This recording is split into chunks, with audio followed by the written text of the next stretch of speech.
The eyes have had it.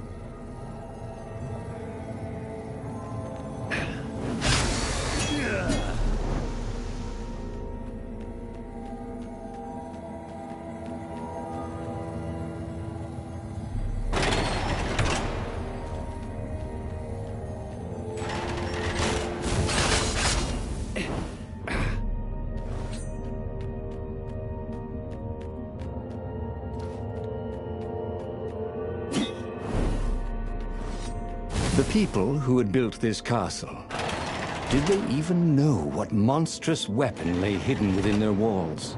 The Sky River could destroy anything it touched, or so the legend said. As the Transcendent Emperor had fought the Lost Gods, thousands of thousands had died. But Renato had been through wars. The only merciful war was a short one.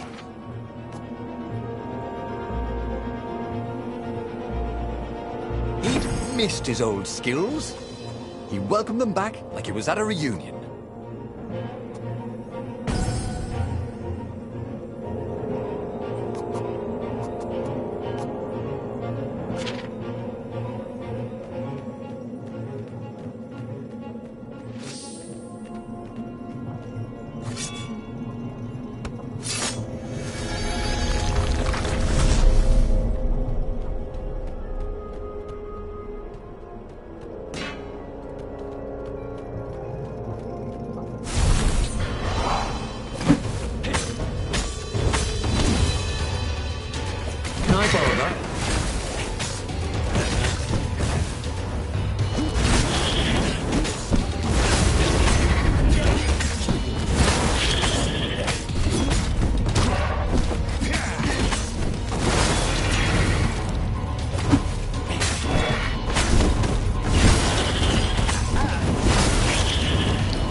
Mother wasn't watching.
Hero Wall, Hero Sword, Ice Wall, Ice Cube.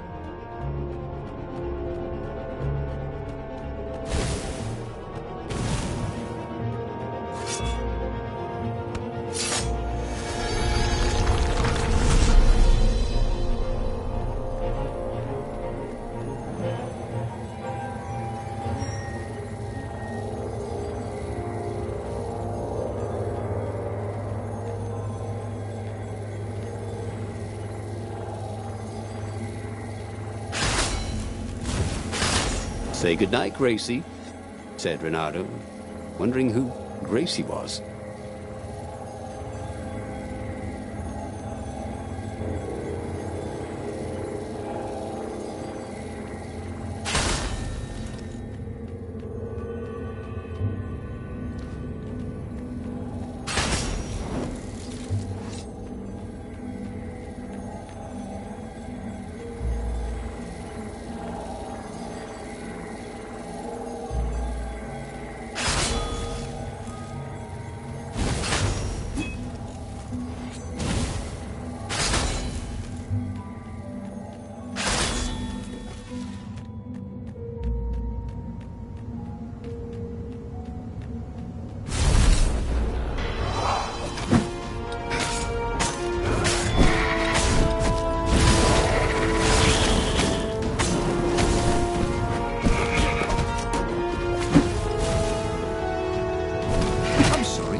to clean up around here, he thought.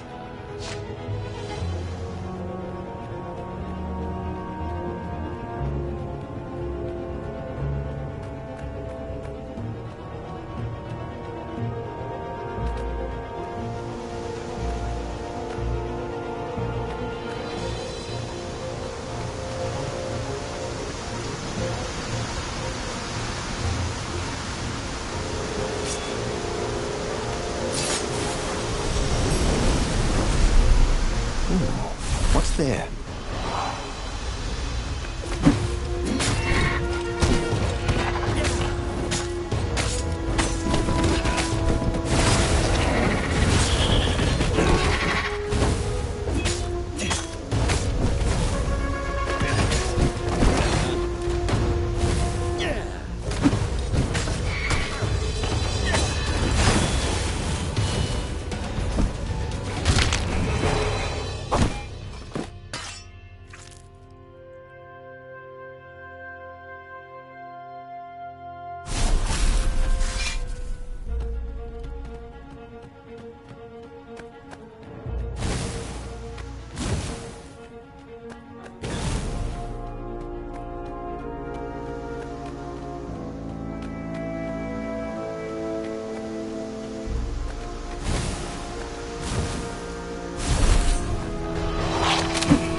So much. It was time to turn it into something he could use.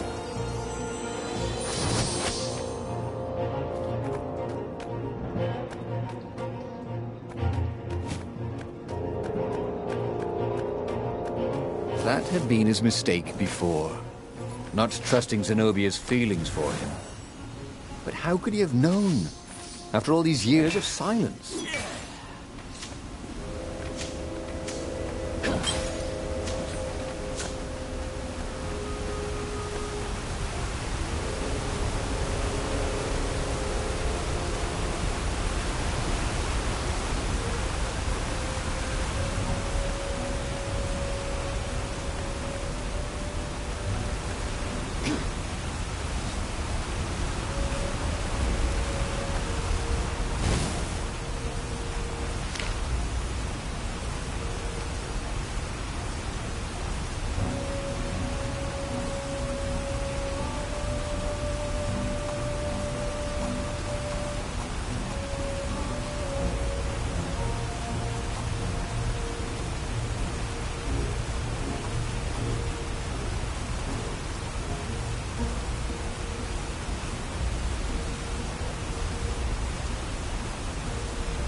There it was.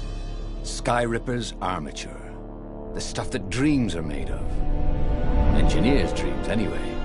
The device was intricate. No one alive had the skill to make a thing like it. How was it part of a weapon at all? He'd have to ask a scientist. But first, he'd get the second piece. Skyripper had a heart. A core that had come to rest on the next island. Well, there was another island he could reach. Zenobia had just invaded it with her father's Raven battalions. She must be encamped there still. But fighting Zenobia now, that made no sense at all. He'd already sacrificed one friend to get this armature, was it? He didn't need to hurry to face her. She would find him.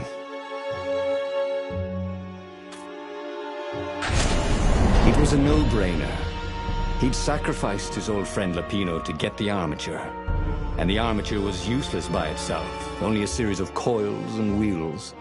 War demanded sacrifices, and he would make more before the end. He would have to choose the greatest good, no matter how much it cost him. Zenobia. Well, he would see her sooner or later, across a battlefield or a sword's point before all this was over. He was sure of that. The power was in the core. Obviously, he had to get the core.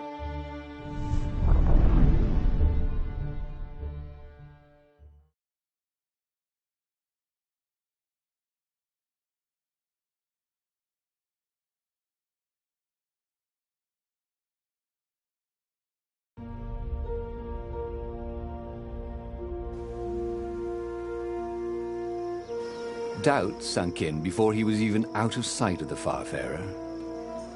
Why had he chosen the Sky Ripper? It was the sort of path he'd always avoided. The path of responsibility, of seriousness. Had he grown up? He didn't feel grown up. He'd made this decision from his gut, like he always did. Somehow, he'd impulsively decided to stop being impulsive. Did that make any sense?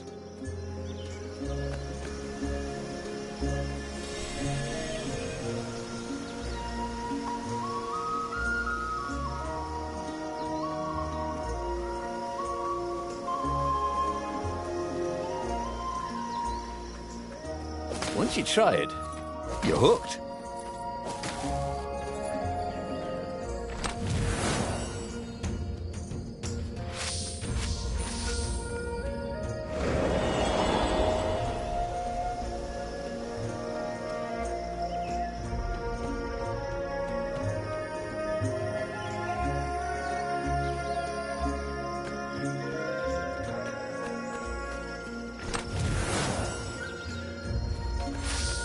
Who made all these ore chests anyway?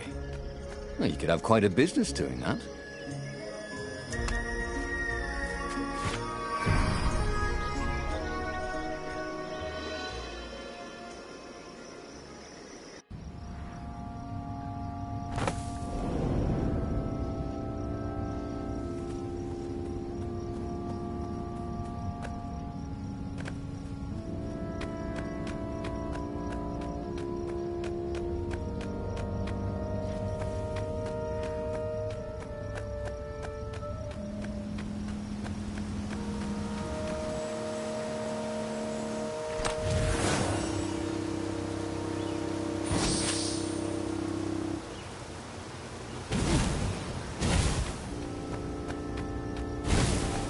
There was something sour in the air. Like the earth had ruptured over something that had been fermenting for a very long time.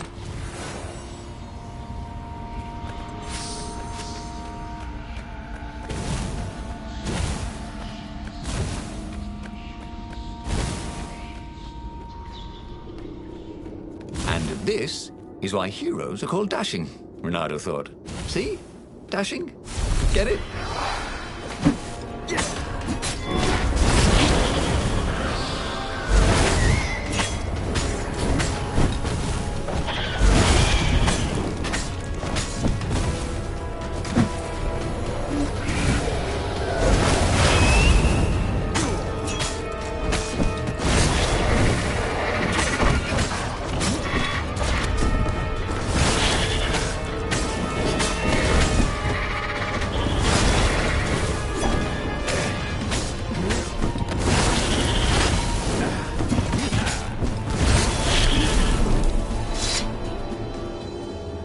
There were fewer and fewer trees.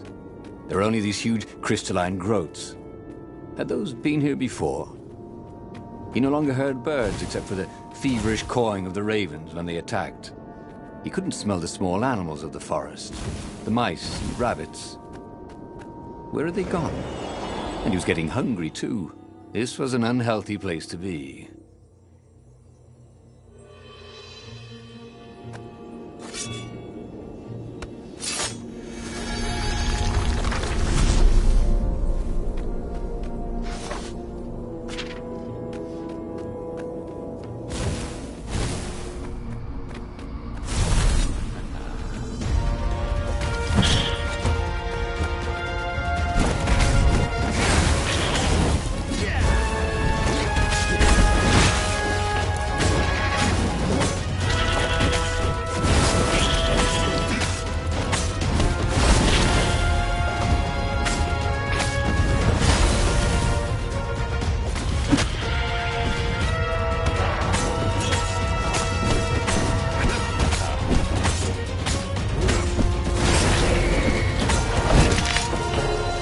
will always have Paris, he thought.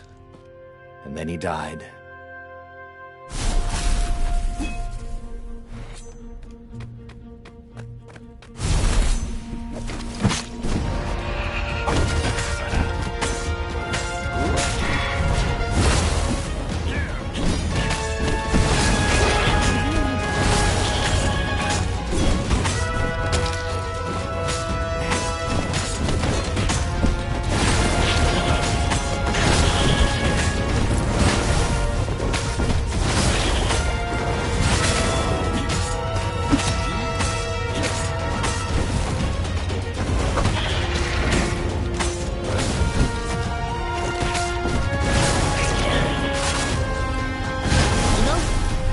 Smell any better when you're dead.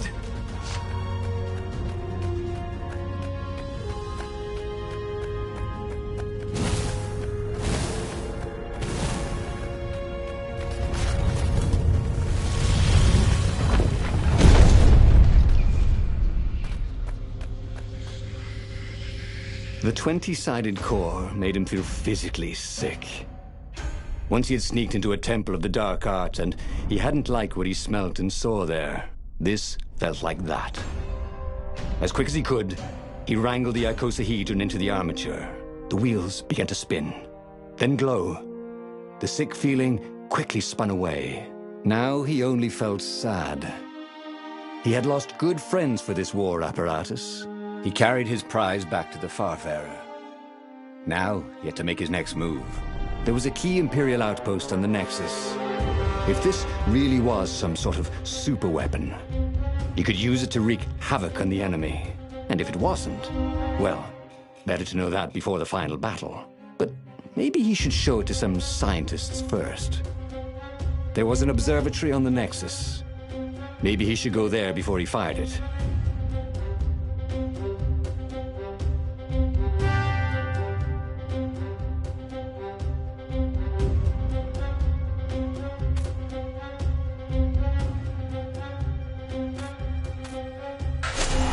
Renato had never been much of a student.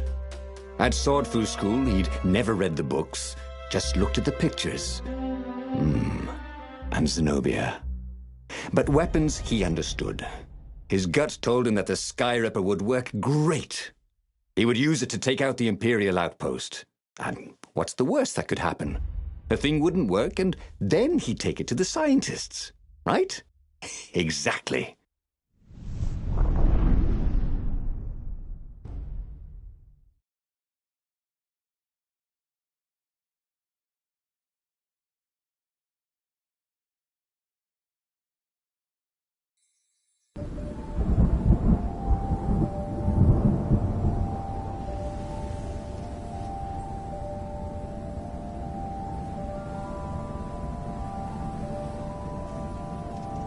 Out down the path. Renato wondered why the parts of the Sky Ripper had only surfaced now, thousands of years after the Transcendent Emperor had discarded it. This Emperor, Isengrim III, had performed terrible, bloodthirsty rituals to invoke the lost gods. Perhaps that was bringing up lost artifacts. How perfect, then, that the Sky Ripper would reappear to be his destruction.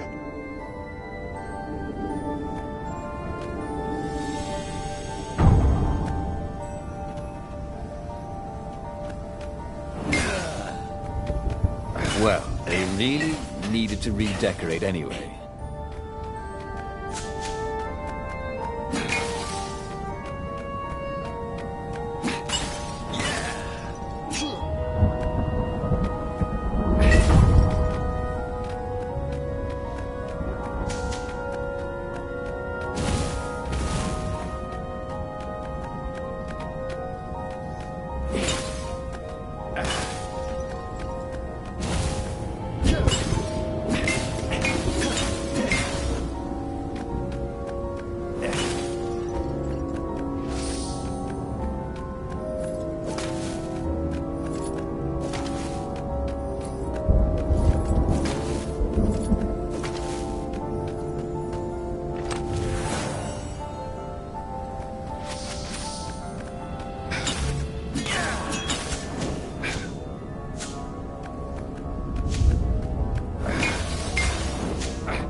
Look down, he thought.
Renato had heard stories of a dungeon where chests were filled with potions and weapons. Fairy tales.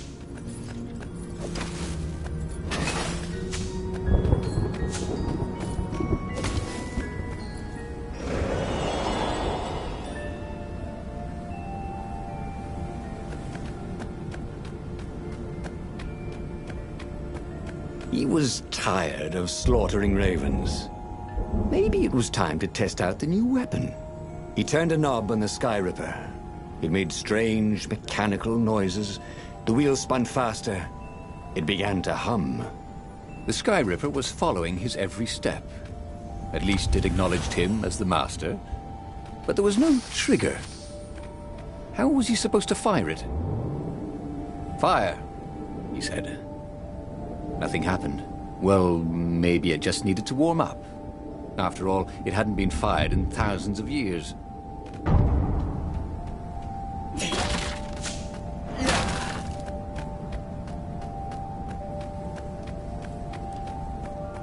Hey!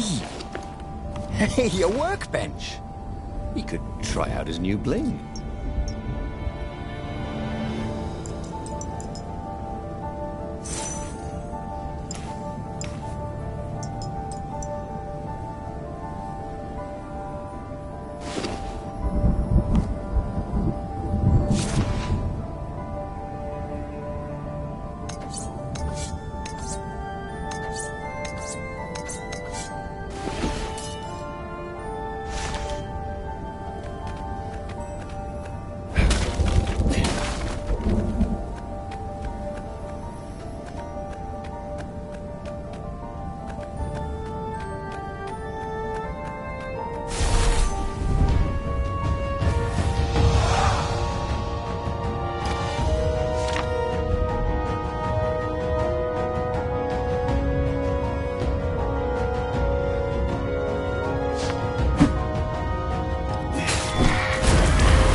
The Sky Ripper was making a whining noise now, and its wheels were spinning so fast he could no longer see them. Renato had a thought. Please? He asked. The Sky Ripper began to glow. Boom! The outpost burst into flame. Ravens flapped out screaming, wings on fire. The base was his. The far-speaker toad came hopping out. Renato! It croaked, sounding like a toad version of Zenobia. Don't use the Sky Ripper! It will destroy the world! Yeah, sure it will, cracked Renato. Pull the other one. If you don't trust me, go see Calaveras. That sounded sensible. Why did she always have to sound sensible all the time? Oh, it was infuriating. Of course she would say that. He was supposed to hurry and bring the Sky Ripper to the council so the rebels could actually win the war. But what if she was right? Damn it.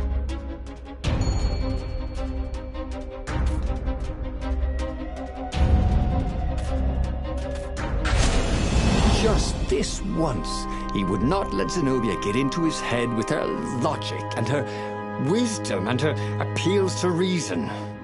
He was a fox. He'd go with his instincts, and it would all work out like it always did. Oh, he was sounding like a reckless idiot, even to himself. But if there was one thing Renato could never bring himself to do, it was turn back on a decision he'd made.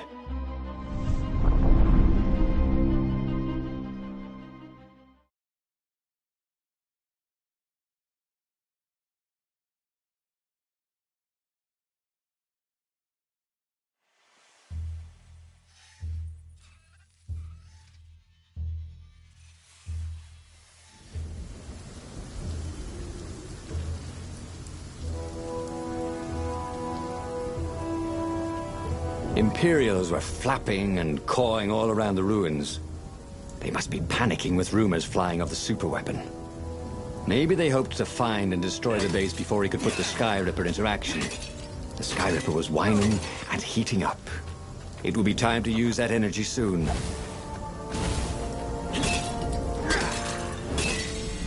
Renato felt that all the recent fighting had taught him something new, but he couldn't quite put his paw on it.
This was much easier than free climbing.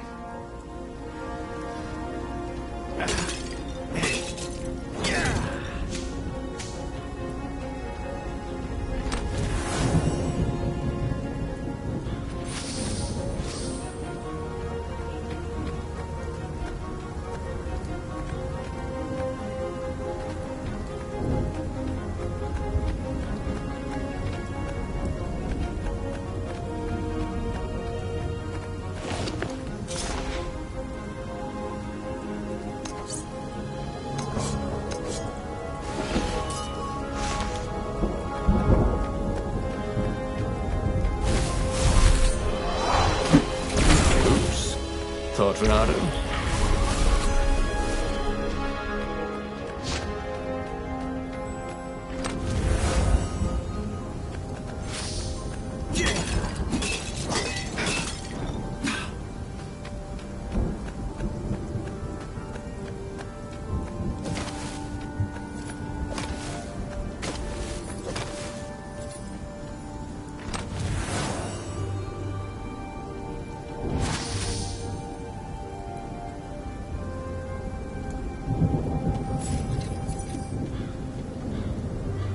What were these poles, exactly? Parking meters from the time of the lost gods?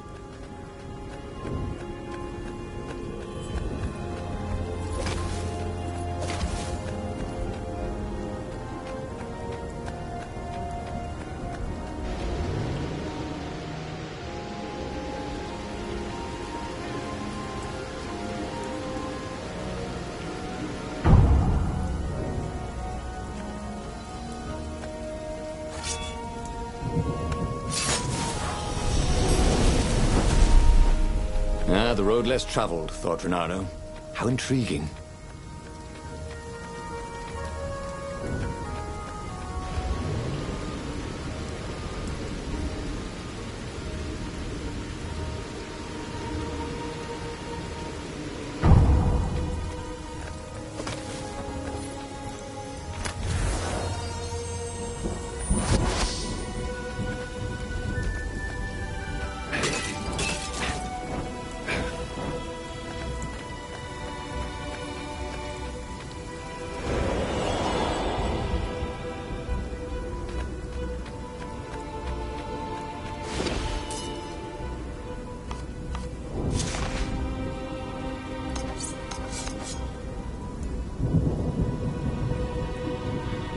This sword from the frigid north was really useful for making popsicles and birdsicles.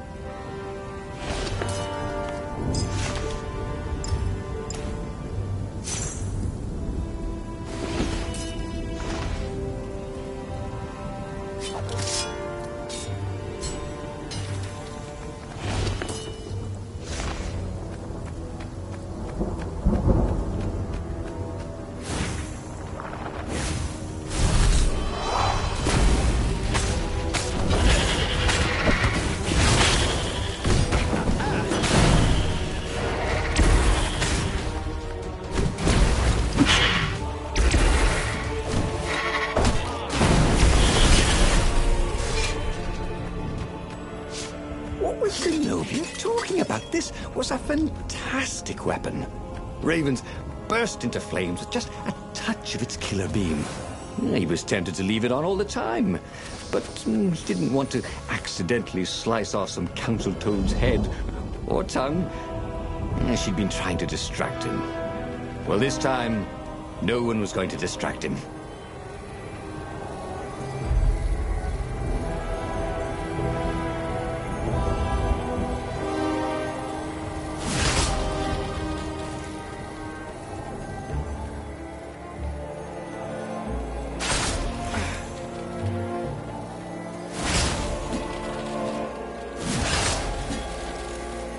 Anyone ever tell you have a lovely eye? No?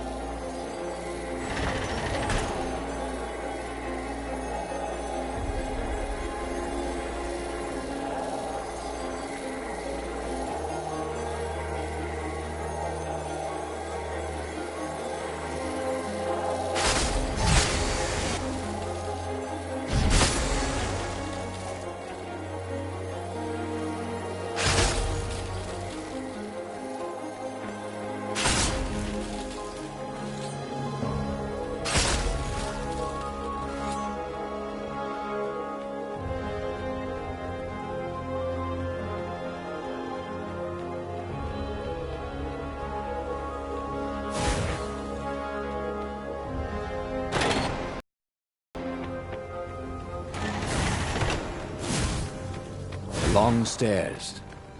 So he was close to the rebel base. Nothing was on fire. So far, so good.